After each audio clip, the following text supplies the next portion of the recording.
Hey, welcome back to Theory of Three. This is Curtis. Today I wanted to talk a little bit about what I've been seeing on Facebook here recently. So we're all a part of this a group on Facebook, and there was a discussion. I didn't get into discussion because I feel like in some sense my personal preference, and Austin's definitely not this person, where if I see an argument happening or when I see people discussing things, I start writing something out, and I'm like, you know what, it's gonna take me too long to do this. I have other things that I want to do. And I just either delete it or just move on. But basically, the post was a guy posted two stills, and the first still was so flat, like the lighting was so flat and like totally blown out. The second photo was horribly underexposed. The light had shifted to like a backlight or like a scratch. And the guy was posting, what do you guys think of the lighting? Which one would you choose? And the shoot was for a politician. And I saw the first post, and there was maybe 2 or 3 comments. About 2 days later, I went back to the post, and there was 60-something comments on it.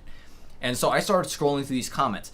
The comments were constructive. A lot of them were constructive, saying, hey, this isn't what lighting is. There were people pulling the stills off there and putting it into Lightroom on their phone, color grading them, and then uploading them back to him, saying, this is kind of close to what you need to be. And just to let you guys know, these photos were color graded by the guy. And so as you scrolled further down, there were people posting about, well, I see a lot of hate on this thread. There's a lot of haters out there, and a lot of haters, and they were like, dude, you did great. The photos look great. And then there were people that commented on those people saying, why are you telling him that this is good content? This isn't good content. And then there was a banter back and forth, and I call it banter, more of an argument, where people got pissed off at the idea that there was one guy in particular that was saying, this is what's wrong with our industry. You have people pandering to the other people saying, you did good, bud, it looks great. And no one, you know what I mean? Like, no one's saying this looks like. And so my question to you guys is, how did you guys learn? How did you guys go from the idea that it was this is bad content, this is good content? You know what I mean? Was it people telling you that this is bad content, this is good content? Was it a mentor telling you that it was good content, bad content? Like, what was it? I don't think it was something where I had a mentor. Yeah. Per se. I think it was me sitting down and listening to it after recording it, after I get done. But how did you know what you were listening for? And I think that's one of the main things that I get asked the question. What are you looking for? Forums. I would go to forums. I would go to YouTube videos. I'd go to any source of information for audio and just listen. Okay. And listen to see what they had to say about what you tell, what's the problematic issues, and I guess just in general for audio, if you're hearing scratches or if you're not picking up the vocals as cleanly as you would like, or if it's muffled, or if it's too loud, or if it peaks, of course. Then over time you just get better and understand, you can't go over here, or you can't do this, can't do that. But yeah, I think there's still like a growing process. You still learn from your mistakes. You're making more mistakes. And you're like, oh, that was shit. Yeah. So you had more of a form telling you that it was bad, more than someone listening to your audio and going, that's bad. And I feel like I would listen to my own audio and say it was bad. And but in some sense, where did that standard come from for us? You know what I mean? Like, you know what I mean? Like, you and I always had it, or I think all three of us had this idea that when we looked at something, we're like, that looks good. Or when we shoot something, that looks bad. Yeah, just a matter of being critical. Yeah. Not necessarily saying that was good or bad. It's always about saying what your work is bad and always improving on it. Yeah. Well, it's just as simple as looking at the other guy and saying, like, hey, does my work match his? Yeah. Does, like, our work look anything like theirs? And these guys at the top of the list, they are the kings of the industry that we're in. Do we even match up? And half the time we're like, no, not even close. So it's like an honest deduction. We had to be honest with ourselves a lot of the time. Yeah. I mean, there are obviously people out there who would just look at you and say, you're shit. But, outside of that, it, mostly came down to just us comparing ourselves to other people, which a lot of people in this industry apparently don't do. They refuse to. They don't want to look. I've met DPs that have been shooting for 5, 6, 7 years. They don't watch YouTube. They don't watch movies. Mm-hmm. They don't watch anything really to do any sort of comparison. Which I think is the problem. Do you know what I mean? Like, you and I, we watch movies all the time. You know what I mean? And one of my best sayings when I tell people, go watch a movie. If the movie, that's what it should be looking like. If your stuff doesn't look like that, something's wrong. If your short film doesn't match up anything close to the style, the color, the shots, the timing, the pacing, everything, then something's wrong. You're doing something wrong. Yeah, and you don't even have to know the terminology. You don't even have to understand the word edit or color grade or depth of field. Some of the simple words. If you're just starting out and you look at yourself and go, I want to make a movie. Does the film that you finally end up making look anything like? Just visually look like? Yeah. Give you the same emotional feeling? Yep. It's just a simple deduction. Yep. And I think in some sense, like the idea that do we ever post that much about what our content was? I feel like we just took it to friends. We never and for our audience out there, which the 4 or 5 of you that listen to this, the idea that we never took it anywhere. Like we'd known about Instagram for a while, but we didn't start posting Instagram stuff for about a year ago, 2 years ago. We started posting things. Yeah. And so in some sense, like we never had that criticism of like when we post something, we would go, oh, that looks really bad. You know what I mean? And maybe we never had that. But like even some of the stuff that we post today, like we're just like, nah, and let me say that it's more client work that we go, we're not going to post that because it's not up to our standard, or it's not the look that we like. But even now, like it's like, nah, we don't really want to post that. Doesn't look as good as it could be, and that's more of our Instagram filter, quote unquote. Sure. But and you know what I mean? Like it gets to me when people even in this Facebook feed was saying that constructive criticism is somehow hate or it's like congratulating a guy for running a 5-minute mile. Yeah. And being like, you did a good job. Don't listen to the haters. Like, when he runs, are you trying to like compete? Are you trying to do anything that is a challenge, or are you just trying to just do it for your own? Because if you're just trying to run it for you, and you couldn't run at all, good for you. Yeah. But if you're posting it for other people to see and say, hey, what do you think? You're in for like, a storm. There's like 150 people that show up and it's like, hey, well, I ran a 4-minute video. Yeah. Or a 4-minute mile. And there's like 3 other people show up and it's like, hey, I ran a 3-minute mile. It's like it's like congratulating a guy running a mile in a marathon. Yeah. It's like, well, you ran a mile, bud. You need to grow, and that's nothing. There's nothing wrong with saying that to someone. Sure. That's not hate. That's being very real with the person and going, no, you need to grow. This is how you get better. And I feel like in some sense, people don't get this idea, even on the Facebook forums, when they post saying, no, you need to get better. How does that come across as hate? Maybe people are going, well, you need to be posting something more constructive, telling him what to do. There are so many options out there to where people can learn from. Shane Hurwitz as one of the biggest ones where you can go and get online like an online quote unquote degree on how to make things look more quote unquote cinematic. Like there's so many. There's YouTube channels. You can even go to film school. There's the master classes. There's tons of them. And people have gotten to this point. Back in the day when people started, there was no such thing as that. There was no YouTube. There was no master classes. You had to intern with DPs and gaffers and try to work your way up the line. And that's where you learned. Like, you didn't have a DP stepping out of film school. Yeah, you didn't have a DP stepping out of film school and going, I know how to light. You know what I mean? Like, I have my aperture 300D and it's usable. You know what I mean? Like, I don't know. Like, I'm bouncing into the ceiling and it looks great. With film kids, again, I had this conversation recently, but all these film students come out of their assignments. I mean, that's all they are. Yeah. You take like 50 18-year-olds, stick them in a room, say, hey, make a film. All of them take on multiple hats, and you figure out that there's way more chiefs than there are Indians. However PC culture that phrase is. Yeah. But that whole process, all they do is assignments. So they'll do an assignment and they'll give it back and say, hey, they'll get a pat on the back, you did a good job. Do it again, do it again, do it again. They have no outside knowledge. You're just sticking a bunch of ignorant people inside of a room, telling them to do something well, and they do so, and they get patted on the back for doing something well in comparison to their peers. They don't get compared to the big leagues, the big guys, or the people who do this professionally, or those that make art in the first place, who are succeeding. Outside of just school, because school is like a daycare. You're just being taught how to basic functions. That's all it is. Yeah, and when they get on set, they absolutely know nothing about the industry. No, they know nothing about industry, etiquette, conversation, how to run a business. They know none of that. Which it's, and I will say about the film school, it's a great place to get connections. The connections that the film school has, the way the professors have the connections, like that's great. You know what I mean? But at the end of the day, that's not how. The basics of how film works and how the industry works and how to price things and how to work in the industry and how to make money in the industry and how to survive in the industry. Negotiate. Yeah, it's not taught, and we're learning. We're being taught how to do all that stuff as well. We've been in this for what, 4 or 5 years now? Yeah, by mistakes most of the time. Yeah, but that kind of back to what we were talking about with the idea that people learn. What were some of the films, like, I know we've probably talked about on this podcast about what films was a turning point for us saying we need to make something look like that. And I feel like we have DPs, but there are specific videos that I've seen on either Vimeo or something like that saying, yeah, we're nowhere near that. I know we're not nowhere near that.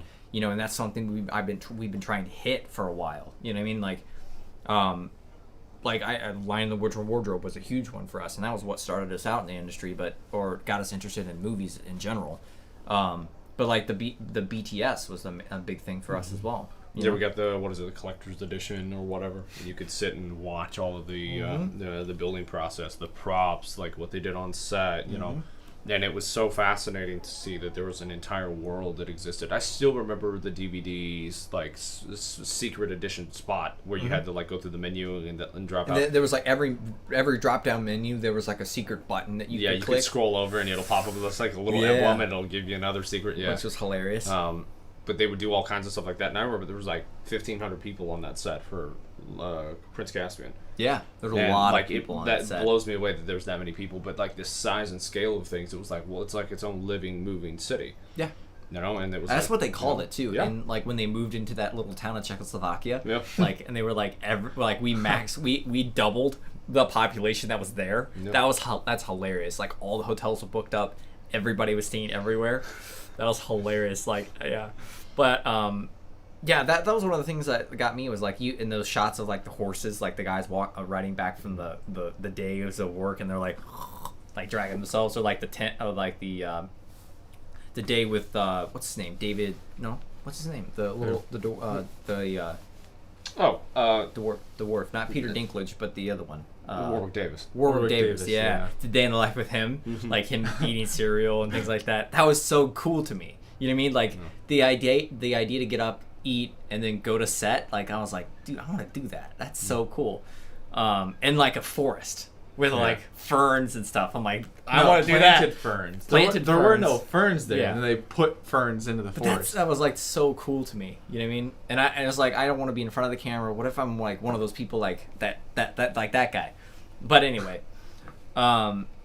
it's interesting to see like where we've come from and where we got our inspiration. But yeah, I at the end of the day, how would you tell someone that their work is not good if someone approached you and was like, hey, what do you think of these stills? And they're bad. Again, jeez. If they're asking, then I'm just going to be honest with them. I don't really have the whole like let's be nice to them, but not like mean. You're not being mean. You're just being honest. Yeah. And honesty can sometimes sting, but if you're asking for it, that you're asking for it. You're giving me permission to give you my honest opinion. Yeah. If they have bad work and they haven't asked me for my opinion, I'm not gonna. I'll just laugh in the corner. I'm not gonna say anything to them. Yeah. I'll find it humorous. I'll point it out just for my own constructiveness, but I don't have time to engage with that. Especially if you're an industry professional that's trying to succeed and you're trying to grow. You don't have time to look at other people's work that you already know is below your ability and start criticizing it on a random basis. I don't do that. And I don't go to the pages and scroll through and see some bad work and be like, oh man, look at this guy. I mean, I don't even have time to scroll down through pages on Facebook and try to find work. Exactly.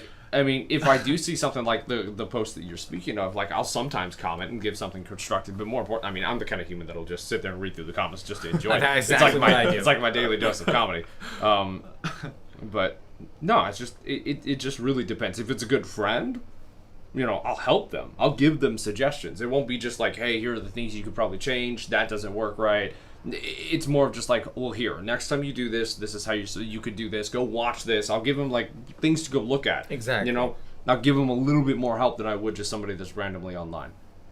But like, and that's what gets me is like, I didn't get the idea of people coming on a forum. I wouldn't say a forum, the Facebook page, and commenting on this guy's photo saying, "Look at all the haters." Like that. Just like, so well, first off, that's like awkward. the most white knight mentality you could possibly have. Because first off, what are you even here for? Why are you even speaking? Yeah, no one cares no that you one think cares. it is like hating.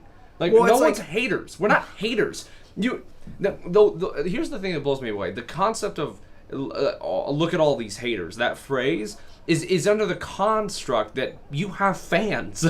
Yeah. Like if that's the antonym of like of fans. It's like I am your fan or I am a hater. Like that's the concept. It's a YouTube world. Sometimes you know? haters are the most loyalist of fans. You know. Sometimes, I mean, yeah. And it just blows my mind that Because people are they like, care. oh, look at all these haters. look at all these haters. What do you mean haters, dude? No. It's like the same, and again, I will say this 1,000 times. The people that go on Reddit and post a picture of themselves and then comment underneath and say as the caption, roast me. You, and then then the comments like, that's really mean and hateful. Dude! You said roast me. That you literally just walked into the open field full of people at a gun range and says, try to hit me. Yeah. And then get upset that somebody shot you. Like, dude, you're asking for that exact same thing to happen to you. Like, if you want to grow, you're gonna want people like that. And again, this is again the reason why I don't comment on people like this. And at the end of the day, I never will engage with them, and I actually do not want to be friends with them. Those people are never going to succeed, and I never want to be around them. The people who have always succeeded in life take any kind of criticism, whether it be mean in intent or just mean in the words that it's said because it makes you feel bad, or it makes you feel that. If that's your mindset, then you're never going to succeed in the first place. You have to look at it as like, yes, I will take whatever you're going to say into consideration. It doesn't matter what you say or how you say it. If they're honest people, they're going to give you an honest response, and you're going to take it with a bit of humility and go, okay, I could probably do that. And you don't have to agree with them. That's another thing. If you do something and that's fine. You don't have to agree with them. But that's their opinion, and that's your opinion. Skin and the stuff that's stupid, just let it we roll don't off. live in a world with thick skin anymore, though. Like, people are just getting upset over things that 100 years ago people would just look at you like you were crazy. Crazy. No. Yeah. It's words, guys. Like, it's not gonna kill them. But that's the thing is, like, it bothered me that our industry has gotten to a point where if you say anything constructive, quote unquote, or criticize the person because it doesn't look like anything it should be, then you're branded some sort of hater on the line, and it's like, wait a minute, that's not how this should work. Like, wait, what are we doing? But it struck me as weird, and that was what was interesting about the post, not from a sense of like, you know, having someone post something on a Facebook page is one thing, but yet in a closed group is another thing, with industry professionals that know what the hell they're doing, and then asking the question, what do you guys think of this? This is who it's for. This is who it's with. And then them coming back and saying, which I would absolutely it would be awesome to do that. Hey, what do you guys think of this? Like, this is what we were doing. This is how we shot it. What can we improve? And that's the thing. Give me your honest feedback. And I absolutely love that, because that's how you grow. I don't like I get the idea when we do this with our directors. Like, when we shoot something, we sit down and we go, okay, how could this run better? Whether it was the set, how the scheduling could have been better, how we could have acted, how we could have shot this better, how we could have the timing of the whole shoot could have been better. Do we need more crew? All that stuff. And that's what helps build you. And it's great to have people come up to you and go, guys, brothers, that was great. That was great work. I loved your work. And that always feels good. But that's not going to improve the next project that we're on when we're on set. Sometimes when that happens, I just end up kind of ignoring it. Well, because it's not. I mean, it's constructive. It's great. We always have the analogy of, like, you hear the balloon go, yeah, and it's blowing up your ego. You know, like, yeah, just pop a little hole in that. But that's the thing, is like, I loved it when someone would come to us and go, you know, when we'd ask someone, and we don't really ask someone unless we respect them. You know what I mean? Mm-hmm. Like, we only send our content maybe to 5 or 6 people that we would send it to for critiques, and that because it's more of like, we respect you, and we respect that you are ahead of us. You are much further ahead of us. And that you'll give us critical feedback. And you will get us critical feedback to get to where you are. Because you know way more than we do. And the only way that we're going to get to where you are in your career is that we have to start getting very honest feedback. And that's what's great about it. You know what I mean? Like, and that's the thing is, like, I like posting on those forums.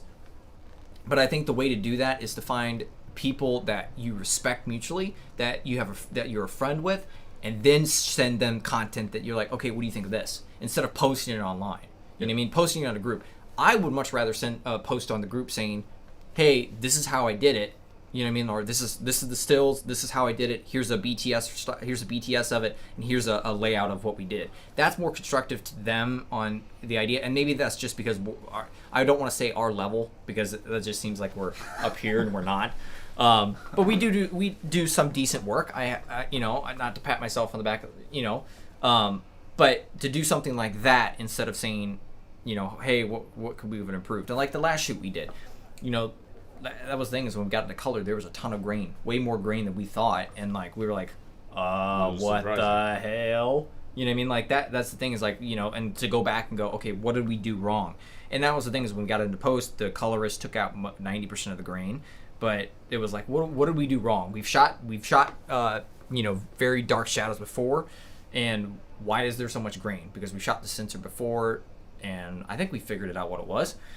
But that's the thing is learning from your mistakes and then moving on and knowing this is what we need to do next. This is how we improve. This is how we get better. And that's the main thing of that whole thing. And I love Facebook groups like that. They're very entertaining. And the only reason I go and look at the posts like that is to look at the comments because it's brutal. For the people who post stuff that are okay, right? Yeah. Or not so good, and they posted like, I did such a great job. Everybody did a great job. I mean, I just think people need to be... They're just not brutally honest with themselves. They're not. Look at their work and just be brutally honest. Not trying to make themselves feel good or make some sense of self-validation by saying, "Oh, it's a good work," whether or not it is or isn't. Yeah. Just be brutally honest. Or even say in the post, I'm growing and I want honest feedback. Yeah. That right there, I feel like would promote. It's a level of self-confidence. And there also wouldn't be those quote unquote. Because you're telling them that you want to grow. For honest you want to grow. Yeah. And that's the thing is like when someone comes to and or when just someone being comes humble. to us, I mean, it's just someone comes to us and goes, "Hey, what do you guys think of the content?" It's like, well, it's good, but I think we could improve this way. It blows my mind. It's like if you're a writer, you're gonna write a book in the world of, let's say, science fiction and fantasy set in like a sci-fi setting. Yeah. Not everybody's gonna like that book. No. Not everybody's not only gonna like the book, but the people who like sci-fi might not like your book. No. But that doesn't mean that they're haters. No. First off, everybody's got an acquired taste. Gary Everybody's Vee got a said different look. Exactly. Gary Vee said something very profound, and I've listened. I heard this like 3 years ago, but he said if you walk into any situation, no matter what kind of content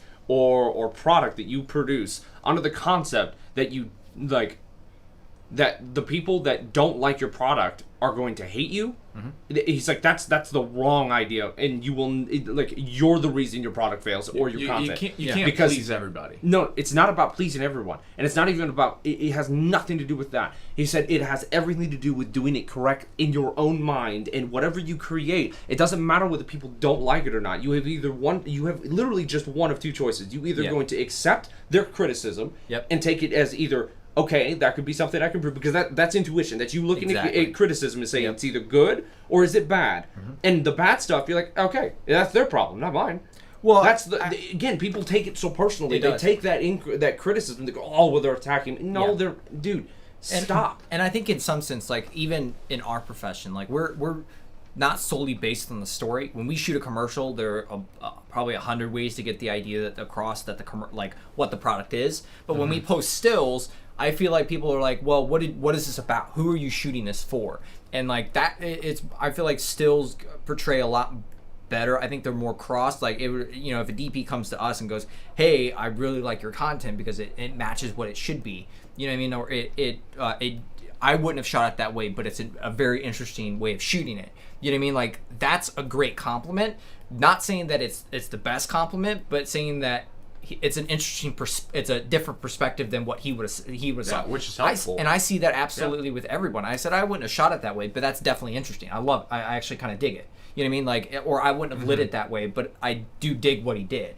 You know what I mean? Like that's what's great about, you know, posting stills. Like when you post a commercial and there's a storyline, there's 1,000 ways to get from A to B in people's minds, and then it just goes to ham on, well, you know what, you could have had the guy put the soap on, you know what I mean? Like, no. I feel like it's a director, and the director's hired based on what the client feels like, you know, he's capable of doing, or his style. But it's all that's interesting. talked about in pre-production too. So, but it's interesting to see other people's work, even directors and things like that. But you know, it's fascinating, the idea that, you know, people, how they learn and how they grow, and you know what you can ask and what you can't in our industry, maybe in every industry.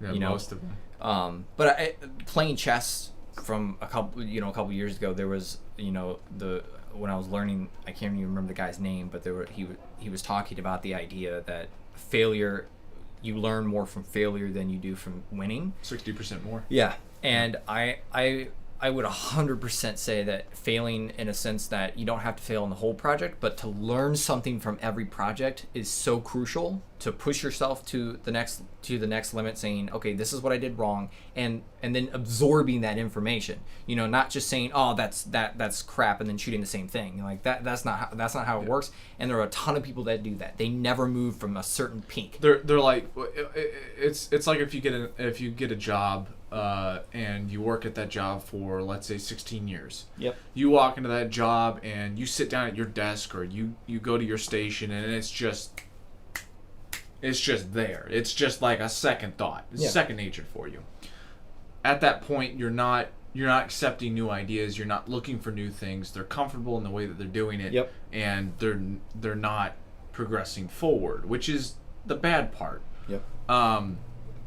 So I think for the three of us, we're not necessarily looking to get settled. We're always looking for the next level. We're always looking for a new way of doing something. We're always open to new ideas. And I think one of the pieces we shot this year, to wrap this all up, one of the pieces we shot this year, you know, we watched the rough cut, and I remember watching the piece, and I was like, we finally hit it. We finally hit a mark in my mind where I was like, this is something that we wanted to shoot. I've wanted to shoot, and I've seen before, and we finally hit that mark. On a sense of just not even so much it is quality, but I think it's the concept of why we shot it, when we shot it, you know, the idea behind why we shot it, why, you know, what we did behind it, and the story. And like, I was blown away. There was like, I was a part of this. Like I helped this. This is cool, you know. And that is, it's great. You know, I'm like, we're constantly learning and looking at other people's work, looking at our own work, and trying to get better at everything we do. And that's the way you have to proceed. You have to. Yep. All right. Well, I think that's it for this one. And to all you listeners, this is like, what? How many weeks have we not done this for a while? 4. We want to try to do this every week. I apologize for the huge delay. But we want to do this every week. It's just hard to sit down, especially, you know, how busy we are, to take this much. But I think with the concept that we have now, I think we can probably maybe tone down what we just talk about one subject, which I think we talked about one subject, which was nice, and maybe a shorter format for us so that people can just, you know, listen to this in 20-25 minutes, and that way it's much shorter. Yep. So yeah, thank you guys for joining us, and we'll catch you next time.